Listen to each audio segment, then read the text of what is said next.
सद्गुरुदेव भगवान की जय। भगवान श्री कृष्ण उस ज्ञानी पुरुष के बारे में बताते हैं जो संसार में रहते हुए भी संसार से परे हो चुका है। वह चलता है, बोलता है, खाता है, वस्तुओं को ग्रहण करता है, त्यागता है, आंखें खोलता है और बंद करता है, अर्थात जीवन की हर सामान्य क्रिया को उसी प्रकार करता है जैसे कोई भी अन्य व्यक्ति करता है। बाहरी दृष्टि से उसमें और सामान्य व्यक्ति में कोई विशेष अंतर दिखाई नहीं देता है, क्योंकि यह अंतर उसकी भीतरी दृष्टि में है। प्रलपन विसर्जन ग्रहणन उन्मिषन निमिषन्नपि इंद्रियाणि इंद्रियार्थेषु वर्तन्त इति धारयन्। भगवान कहते हैं, साधारण मनुष्य हर क्रिया में मैं को जोड़ देता है। मैं बोल रहा हूँ, मैं देख रहा हूँ आदि। यही मैं का भाव उसे कर्म के बंधन में बांध देता है। जब भी मैं करता हूँ का भाव आता है, उसके साथ ही मुझे फल मिलेगा कि अपेक्षा भी जुड़ जाती है, और यही अपेक्षा सुख दुख का कारण बनती है। परंतु ज्ञानी व्यक्ति की दृष्टि बिल्कुल भिन्न होती है। वह जान चुका होता है कि वह न तो करता है और न ही भोगता। वह शुद्ध साक्षी है। वह किसी भी क्रिया में लिप्त नहीं होता है। वह जानता है ये शरीर, इंद्रियां, मन सब प्रकृति के उपकरण हैं। जब वह बोलता है तो भीतर से जानता है ये वाणी का कार्य है।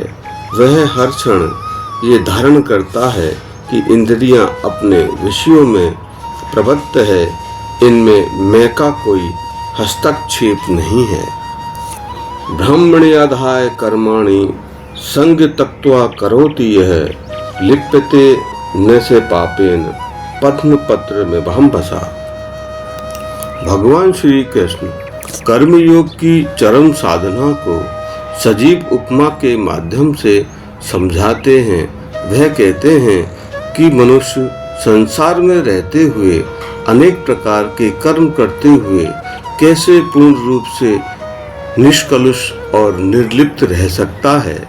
भगवान कहते हैं, जो व्यक्ति अपने सभी कर्मों को ब्रह्म में अर्पित करके उनके प्रति आसक्ति को त्याग कर कार्य करता है, वह पाप में लिप्त नहीं होता है। ठीक वैसे ही जैसे जल में रहने वाला कमल का पत्ता पानी से अछूता रहता है। ब्रह्म अर्थात परम सत्य, परम चेतना या ईश्वर, जिससे संपूर्ण सृष्टि उत्पन्न हुई है और जिसमें सब कुछ स्थित है। जब मनुष्य अपने कर्मों को ब्रह्म में अर्पित करता है, अर्थात वह अपने कर्मों को व्यक्तिगत स्वार्थ और अहंकार से मुक्त कर देता है और ये भावना रखता है यह कार्य उस परम सत्ता के लिए है और उसी की प्रेरणा से हो रहा है और उसी को अर्पित है। जब ये भाव दृढ़ हो जाता है, तब संग अर्थात आसक्ति स्वतः नष्ट हो जाती है। संग का अर्थ केवल लगाव ही नहीं, बल्कि कर्म के फल, सफलता, असफलता, निंदा, प्रशंसा, इन सब के प्रति मानसिक जुड़ाव भी है।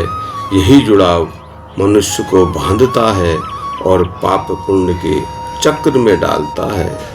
अतः कर्म करो, लेकिन उसे अपने साथ मत जोड़ो। उसे परमात्मा के श्री चरणों में समर्पित कर दो। शेष अगले भाग में। जय श्री कृष्ण।